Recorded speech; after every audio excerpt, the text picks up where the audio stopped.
बीड जिल्ह्यामध्ये कायदा व सुव्यवस्था नावाची चीज राहिली नाही। गेले कित्येक वर्ष 19 पासून तर 24 पर्यंत या 5 वर्षात कुठं कायदा व सुव्यवस्था राहिलेली नाही। आदरणीय सुरेश अण्णांनी सांगितलं, संदीप भैयांनी सांगितलं की बरेच काही मुद्दे मांडले, पण मी तमाम महाराष्ट्राला तुमच्या सर्वांच्या साक्षीने सांगणार आहे की संतोष अण्णा देशमुख सारखा एक सोजळ असा सरपंच, एक तरुण सरपंच, अरे त्याने कधी विरोधकाला राजकीय व्यासपीठावर विरोध करणाऱ्या माणसाला सुद्धा त्याचा कधी हेवा वाटला नाही। आपलासा वाटणारा आमचा संतोष अण्णा घालवायचं काम पाप तुम्ही या परळीवाल्यांनी केलंय, हे सर्व उघड आहे। अरे याचं सर्वांचं मूळ कुठं आहे? आपला 6 तारखेला सुरुवात झाली असं प्रत्येक जण म्हणतात, पण मे मध्येच खंडणीचा गुन्हा केज पोलीस स्टेशनला दाखल झाला होता। त्या खंडणीच्या सुरुवातीपासून आदरणीय सुरेश अण्णाला जरा जास्त माहित आहे त्या विंडमिलचं। या विंडमिल या आपल्या जिल्ह्यामध्ये आल्या, या विंडमिलच्या माध्यमातून शेतकऱ्यांना कुठंतरी पैसा मिळेल, इथं उद्योग उभारला तर आपल्या तरुणांच्या हाताला थोडंफार काम मिळेल, त्याच्यातून व्यवसाय होईल, बीड जिल्ह्याची प्रगती होईल असा उद्देश असला पाहिजे, पण त्याच्यापेक्षा उलट आहे। मी आज सर्वच्या साक्षीने सांगणार आहे, या संतोष अण्णा देशमुखच्या मारेकऱ्याला तपासी करायचीच, पण या विंडमिल सुद्धा धारक जे आहेत ते सुद्धा काही गुंड पाळतात आणि गुंड पाळून माझ्या शेतकऱ्यांना त्रास देतात, त्यांचा सुद्धा छडा लागला पाहिजे। गेले कित्येक दिवस झालं, आज 20 दिवस झालं आपण ज्या कामासाठी झटतोय, ज्या दिवशी 9 तारखेला 3:24 याचं अपहरण केलं गेलं, त्या क्षणापासून मला 4:10 फोन आला, तेव्हापासून आतापर्यंत आपण सर्वजण लढतोय, तरी पण फक्त आश्वासन मिळलं जात आहे की आरोपीला आम्ही अटक करणार। पहिल्या दिवशी 2 आरोपी अटक झाले, दुसऱ्या 2 दिवसात एक तिसरा आरोपी अटक झाला, चौथा आरोपी अटक झालाय का सिलेंडर झालाय मला आणखी कळालं नाही, पण म्हणलं झालंय अटक झालाय। आणि ज्या दिवशी याच्यावर गुन्हा झाला संसदेमध्ये असेल, आदरणीय अमित भाई शाह यांची भेट मी घेतली, त्या दिवशी खंडणीचा गुन्हा दाखल झालाय। मग ही खंडणीखोर कोण आहे? आदरणीय अण्णा तुम्ही म्हणतात अक्का, त्याचं नाव घ्यायचंय का नाही त्या बक्काचं मला माहित नाही, पण त्याचा मास्टर माइंड कोण आहे? आणि ही आदरणीय धनंजय मुंडे साहेब, तुम्हाला या मंत्रिमंडळात राहायचा नैतिकतेचा अधिकार नाही। तुम्हाला जर खऱ्या अर्थाने या बीड जिल्ह्याला न्याय द्यायचा असाल आणि तुम्ही जर खरंच सत्यवादी असाल, या बीड जिल्ह्याच्या मातीमध्ये तुमचा जन्म झाला असाल, तर तुम्ही बीड जिल्ह्याच्या जनतेला सांगून द्या, फेकतो राजीनामा आणि चौकशीला सामोरं जातो। का करत नाही तुम्ही? तुम्हाला कशाला पद पाहिजे? आमचे मुर्दे पडायला, आम्हाला मारायला? अरे ह्याचं नाव कशाला घ्यायचंय? हा कोण आहे? हा फक्त दलाल आहे, दलाल आहे, दलाल। याच्यावर काही बोला एवढा मी, तुम्ही सर्वांनी मला खासदार केलंय, तुमच्या सर्वांच्या ताकदीवर मी खासदार झालोय। आदरणीय आवार साहेब, तुम्ही बोलताना म्हणलात की आज क्रांती झाली, आज क्रांती नाही झाली आवार साहेब, ह्याची क्रांती लोकसभेला ज्या बीड जिल्ह्यानं दाखवून दिले, 75,000 मतं बोगस केले, तरी सुद्धा या पट्ट्याला आदरणीय मनोजदादा सारख्यांचा आशीर्वाद, या जनतेचा आशीर्वाद आणि मला निवडून दिला। आदरणीय सुरेश अण्णा, तुम्ही आता उल्लेख केला परळी विधानसभा मतदारसंघाचा, आदरणीय राजेसाहेबजी देशमुख यांच्या विरोधात जे उमेदवार होते ते या जिल्ह्याचे झालेले मंत्री, यांना सुद्धा बोगस मताची लीड आहे, बोगस मतावर। जर या प्रशासनाला खऱ्या अर्थाने या आमच्या संतोष अण्णा देशमुखाला न्याय द्यायचा असेल तर बीड जिल्ह्यामध्ये झालेला मतकाढा 2 अंकी आकडा सुद्धा शिल्लक राहिला नाही। असं कुठं महाराष्ट्रात होत असेल तर ती फक्त बीडला होत आहे। आणि यांची मुजगेगिरी का वाढली, यांची ताकद का वाढली, तर यांच्या माग प्रशासन आहे, यांच्या माग शासन आहे, याच्यामुळे हे झालं। याच्याशिवाय यांना दिवसा ढवळ्या खून करतात, आमचे रामकृष्ण भांगर यांच्यावर 3 गुन्हे झाले. अरे कशासाठी? परमेश्वरानं तुम्हाला संधी दिली, तुम्ही मंत्री झाला, तुमचे खालचे पिरावळावरा तुमच्याच लोकांच्या विरोधात तुम्ही म्हणलात. ही परळीचा खेळच कळा नाही की मारणारा बी तिथंच तर मारणारा बी तिथंच. तसंच झालंय निवडणुकीच सुद्या.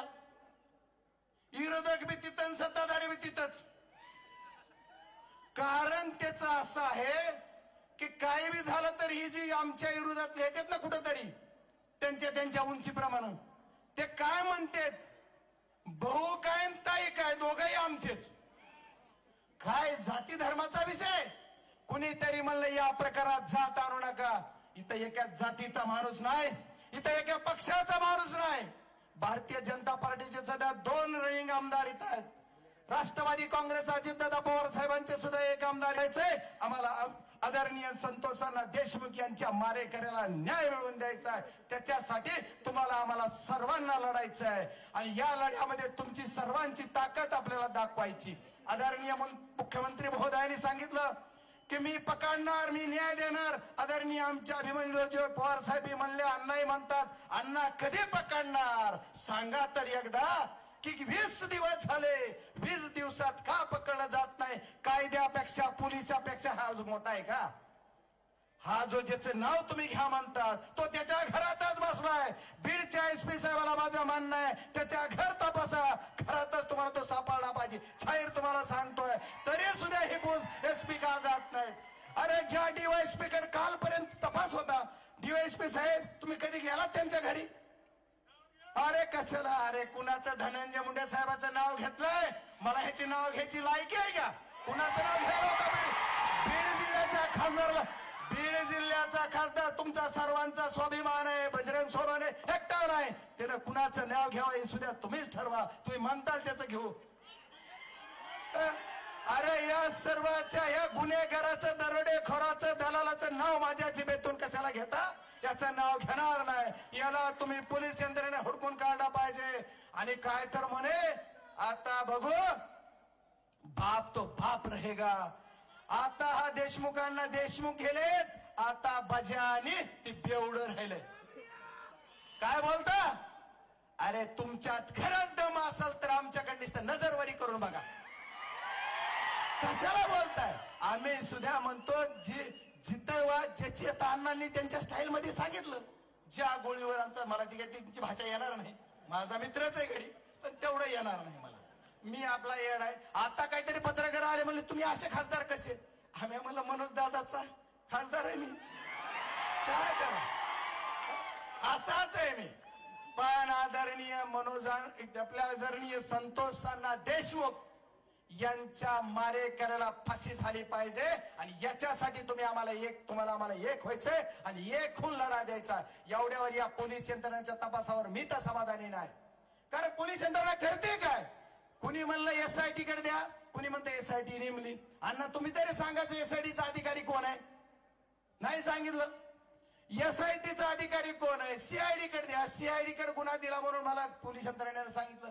सीआयडी कडे मर्डरची केस दिली होती, पुन्हा आता सीआयडी कडे अट्रॉसिटी आणि खंडणी दिली. ह्या तिन्ही गोष्टी जर एकत्र केल्यात तर याचा अर्थ काय होतोय? ही कोणाला कसला हक्का म्हणते त्याचं नाव नक्कीच त्या खंडणीतून गुन्ह्यात आहे. त्याच्यामुळे आजची मागणी माझी खासदार या नात्याने एकच आहे, याचं नाव त्या मर्डर केसेस मध्ये तुम्ही दाखल करा आणि हे अंडर ट्रिप चालवा, नाही तर होणार नाही. 2 गोष्टी आजच्या या मोर्चातून महाराष्ट्र शासनाला आणि सत्ताधारी सर्व आमदार महोदयांना माझी विनंती आहे. 2च गोष्टी तुम्ही करा तुमच्या शासनाकडून. याला राजीनामा द्यायला सांगा आणि दुसरा विषय काय करा तर याला 302च्या आरोपामध्ये अगोदर गुन्हेगार करा, तरच खऱ्या अर्थाने न्याय होईल, नाही तर आम्हाला न्याय होणार नाही. ढोंग नको, राजकारण नको, आपण काय पाहिजे तर न्याय पाहिजे आणि न्यायासाठी झटणारे आम्ही सर्वजण आहोत. न्यायासाठी झटलं पाहिजे आणि न्याय करण्यासाठी आम्ही आज रस्त्यावर उभारलो. ही प्राथमिक आमची लढाई. उद्याची लढाई मी सर्वांना सांगितलंय, मीडियाच्या माध्यमातून सुद्धा सांगितलंय, आम्ही सर्वजण तर या आता येणाऱ्या नवीन वर्षापर्यंत 2 तारखेपर्यंत जर याचा तपास लागला नाही, याला अटक झाली नाही आणि याला जर तुम्ही पकडून फासावर चढविण्याची कारवाई सुरू केली नाही तर 2 तारखेच्या नंतर दिल्ली असो, महाराष्ट्र असो की तर बीड मध्ये असो, कुठं ना कुठं पण उपोषणाला खासदार म्हणून मी बसणार आहे असं तुम्हाला सर्वांना जाहीर सांगतो. आणि याच्याबरोबर तुमच्या सर्वांच्या साथीनं आपल्याला ही लढाई लढायची.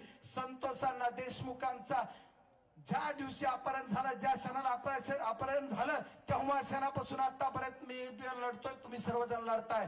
संतोषांना देशमुख यांच्या मारेकऱ्यांना फाशी झाल्याशिवाय आपण शांत बसणार नाहीत एवढा शब्द तुम्हाला देतो. उशीर होतोय, आपल्याला राजांना ऐकायचंय, आदरणीय मनोज दादांना ऐकायचंय, त्यांचं आपल्याला ही सर्व घ्यायचंय. त्याच्यामुळे मी जास्त न बोलता तुम्हाला सर्वांना